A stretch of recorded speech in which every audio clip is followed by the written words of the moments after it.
speechlessness has never been a trait of Larry Bird's. The man who famously informed defenders exactly where he was going to shoot before actually doing it, spoke his way to 3 NBA titles, and once forced Michael Jordan to urge his teammates to stop talking has always had something to say. However, things were different this time. The greatest trash talker in NBA history was stunned speechless by Michael Jordan's passionate, unexpected, and profoundly respectful remark. This has nothing to do with competition or the never-ending argument over brilliance. The basketball world will never forget the moment when one legend honored another.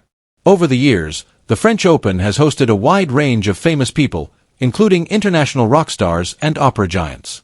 However, nobody could have predicted what would happen when Asia's songbird, Regine Velasquez, showed up at the French Open. After selling out Carnegie Hall, performing for presidents, and becoming known as the voice of a generation, the 56-year-old legend accomplished something she had never done before. She entered Suzanne Lenglen's court on a calm afternoon in Paris, grabbed a microphone, and performed a moving song for a 21-year-old tennis player who had just lost in the opening round. Everyone in attendance was taken aback by the moving tribute. The audience was brought to tears as the last notes reverberated across the stadium, rather than just cheering. Every moment of it was recorded. Alex bent over and took the crayon drawing. "And my channel name is Smash Up." Elite opponents fearlessly and carry the aspirations of millions of Filipino fans, stood motionless. As she strained to comprehend what was happening in front of her eyes, her hand rested against her heart. It took place in Paris, France, on May 27, 2026. 47 p.m. on Court Suzanne Lenglen, and everything changed in an instant that no one in the crowd could have foreseen. You must visualize the scene in order to comprehend the significance of what transpired. Alex Eala's career in the French Open was already over. She was still thinking about her first-round defeat against Iva Jovic and wondering what may have been. Just one day before, the Philippine flags that had crowded the stands had been folded, placed in suitcases, and transported to airport terminals. The hope of a strong tournament run had gradually faded throughout the night in Paris. Eala had come back to the grounds just to watch tennis, to sit among the spectators and re-establish her connection with the sport she loved, even on the days when it brought heartache, in an attempt to temporarily escape the disappointment. The last thing she expected was to be the center of attention once more. Fans flocked to Court Suzanne Lenglen to witness a thrilling matchup between two rising talents in the second round. Every point elicited a roar from the stands, as flags waved throughout the audience, creating a buzz of excitement. With her mother by her side and her coaches a few rows behind, Eala sat calmly in the player's box. She was making every effort to blend in with the surroundings, wearing a basic white hoodie, her hair tied up, and no cosmetics on her face. She wanted nothing more than to be simply another fan in the throng for the first time in days. The music then started. It wasn't the well-known sound of a pre-recorded song or stadium anthem reverberating over the speakers. This was something different, something personal, strong, and unavoidable. Clear and distinct, a voice emerged from the middle of the court, resonating throughout the entire stadium. Everyone's attention was immediately caught by the opening notes. Fans ceased to converse. They raised phones into the air. Players and spectators turned in bewilderment and wonder toward the source of the sound, and even the game itself seemed to pause. Regine Velasquez was standing close to the baseline, holding a microphone. The songbird of Asia has reached Roland Garros.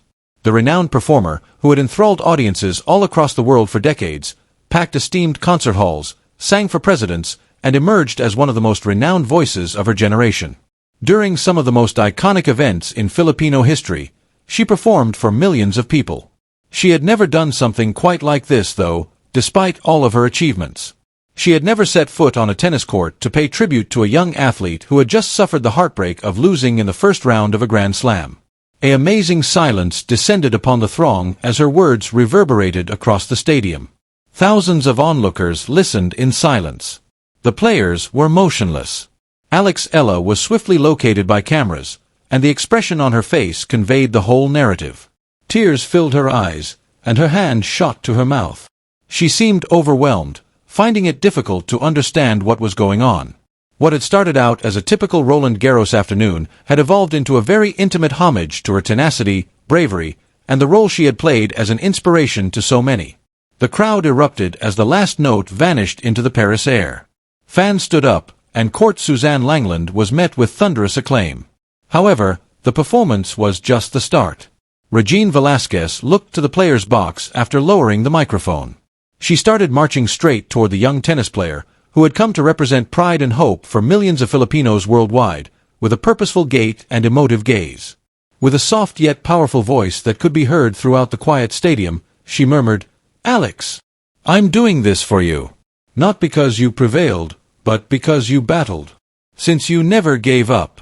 Because you served as a reminder to everyone that you are not a loser just because you lose a match." She then reached out to the young tennis player. Time appeared to stop for a split second. As the voice of a generation, Regine Velasquez stood on the renowned red clay of Roland Garros and reached out to a player whose tournament adventure had ended much sooner than she had intended. The cameras filmed every moment. It was a picture that would soon be on television screens and social media platforms all around the world. Alexandra Eala got up slowly from her chair. She stretched forward and grasped Regine's hand, her legs shaking and tears welling up in her eyes. She was overcome with emotion and found it difficult to speak. "I'm at a loss for words," she said. Regine gave a kind grin. She said, "You don't have to say anything. Just keep battling. Continue being who you are. Everything else will work itself out." Shortly after, she drew Alex into a passionate hug. Cheers broke out from the audience. Chants of encouragement reverberated throughout the court as flags floated throughout the stands. Suzanne Langland. The cheers weren't for a historic upset or a championship win. It was for fortitude, bravery, and a young athlete who didn't let failure define her. Even though the experience was brief, just a few seconds, its effects would last much longer. Fans who witnessed more than just a straightforward conversation between a singer and an athlete shared the video millions of times as it quickly gained popularity. They witnessed a lesson that tenacity can motivate people even in the face of failure, and that character is just as important as outcomes. Around 10 in the morning on May 28, 2026, the next day. The spotlight has vanished. Alexandra Eala was seated across from Regine Velasquez in a calm cafe close to Roland Garros. Even though the two Filipinas had never met before that week, they already formed a bond that went beyond simple friendship. The cafe was quiet and almost deserted since the breakfast crowd had long since left. The proprietor, a Filipino expat who recognized both women right away, had kindly booked a separate room for them and demanded that their dinner be provided. Before long, mugs of hot coffee and plates of typical Filipino breakfast fare were brought to the table. Then, acknowledging the importance of the occasion, he discreetly moved away, giving them space to converse, contemplate, and exchange tales away from the cameras that had recorded the remarkable event only hours before. Alexandra Eala had hardly slept at all. She was still disappointed by her loss, and she couldn't stop thinking about what may have happened. However, as she sat across from Regine Velasquez, the woman whose voice had accompanied so many of her childhood memories, the burden she had been carrying started to give way to a sense of relief. Far away from the cacophony of the tennis courts and the focus of the cameras, the mood was private and serene. "Thank you," Alex murmured, "for coming, for singing, for giving me the impression that I had succeeded." Grinning, Regine reached across the table and took Alex's hand tenderly. She answered, "You didn't fail, Alex. You lost a tennis match. That isn't a failure. Giving up is a sign of failure, and you've never done that. I came for precisely that reason." Regine's eyes strayed for a second as she considered her own path. She went on, "I've been where you are. In my profession, not on a tennis court. I've put out albums that didn't go as well as I had hoped. I've had performances that weren't my finest. Critics have told me that my time was over. There were times when I wanted to leave everything behind. However, I didn't because giving up would have been a failure. Making errors, losing, and struggling are all aspects of the path." Alex paid close attention, taking in every word. "How did you manage to continue?" she inquired. Regine grinned and leaned back. "I recalled my motivation for beginning. I recalled my passion for my work, the happiness it brought me, and the people who supported me when I wasn't always able to believe in myself. That is precisely what you must keep in mind. Imagine the supporters flying banners on your behalf. Consider the individuals who watch every game, every win, and every defeat. They don't just support you based on your performance. Your heart, your effort, and your determination to keep fighting are the reasons they are rooting for you." Before continuing, Alex briefly lowered her gaze. She spoke in a barely audible whisper. Tita Regine said, I'm afraid I won't ever achieve a Grand Slam. I'm afraid that people will always think of me as the player who almost succeeded but fell short. Between them, the confession lingered. It has nothing to do with the anxiety of losing a single game. Every athlete who dares to dream big shares this fear, the possibility that their biggest ambition would always remain just out of grasp. And Alex let herself speak it out for the first time since coming to Paris. After paying close attention, Regine responded in a way that Alex would never forget. She whispered softly, maybe you'll win a Grand Slam one day, and maybe you won't. However, that is not the most important thing. It matters that you continue to inspire the millions of people who recognize themselves in your journey and that you continue to show up and fight. She grinned and gave Alex's hand a squeeze. The Alexandra Eala effect is that winning every game is not the goal. It involves bravery, tenacity, and a will to give up. In that sense, you're already a champion. They ate breakfast for almost 2 hours. They discussed music, tennis, dreams, family, and the common experiences of representing the Philippines abroad. Regine talked about her early career failures, doubts, disappointments, and times when she wasn't sure if she should keep on. Alex paid close attention, taking in every memory and instruction. What started out as a straightforward brunch eventually developed into a discussion about purpose, resilience, and the responsibility that comes with motivating others. When it was finally time to go, Regine took a small box out of her luggage and gave it to Alex. She said, "This is for you. Later, open it." Overcome with emotion and at a loss for words, Alex nodded. Back in her hotel room that night, she cautiously opened the present. There was a lovely gold necklace. Within, a tiny pendant in the shape of the Philippines hung from the chain. Its simplicity was stunning, but the words inscribed on the back in exquisite script, "Laban, always," were what drew her eye. "You're not by yourself." Alex just gazed at the jewelry for a few moments. She then put it around her neck. It was more than jewelry in that moment. It served as a reminder of what she had discovered during those trying times in Paris. A representation of tenacity, faith, and the innumerable people who support her. Long after the tournament was over, she would wear it for the rest of her time in France. It would go with her to practices, games, triumphs, and setbacks. She would touch the pendant and recall the inscription on its back, that she was never carrying the weight alone, every time doubt began to creep into her thoughts. The French Open progressed in the meantime. Eventually, new champions would hoist trophies on the renowned red clay as new stars rose to prominence and new narratives developed. However, a championship game or trophy presentation would not rank among the tournament's most memorable moments for many spectators. It would be the tale of a young athlete who, after losing, finds strength and is reminded of why she started the quest in the first place by an unanticipated act of generosity. The competition would proceed.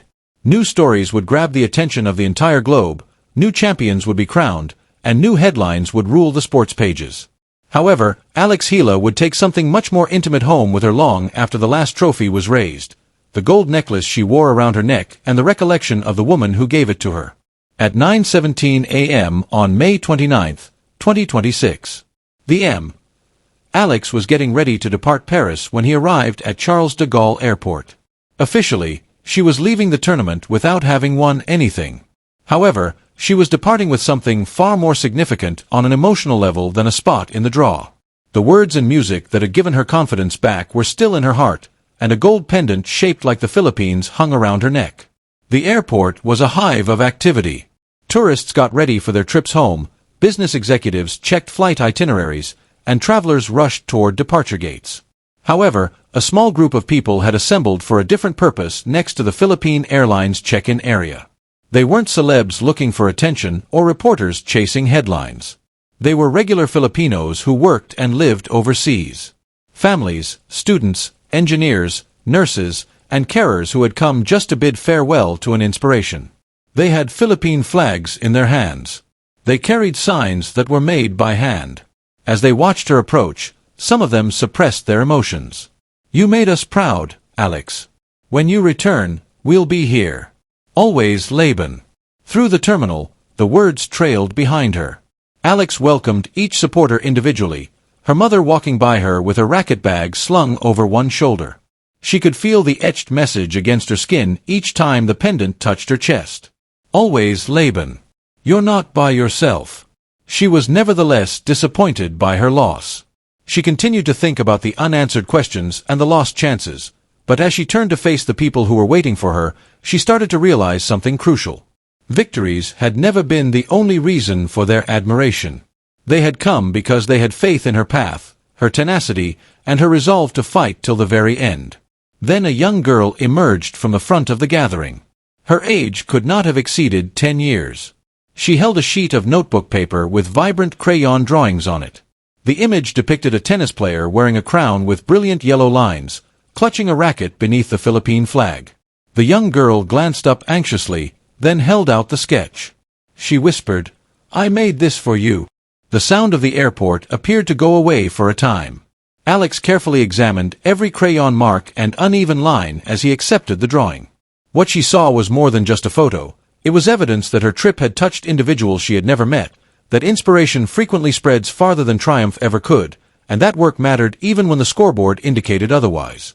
Alex felt tears welling up in her eyes once more as she stood in the middle of a busy airport thousands of miles from home. But this time, the tears were ones of thankfulness rather than disappointment. "You're my hero, even when you lose," the young girl said with a smile as she glanced up at Alex. No standing ovation or applause could ever compare to the impact of those remarks.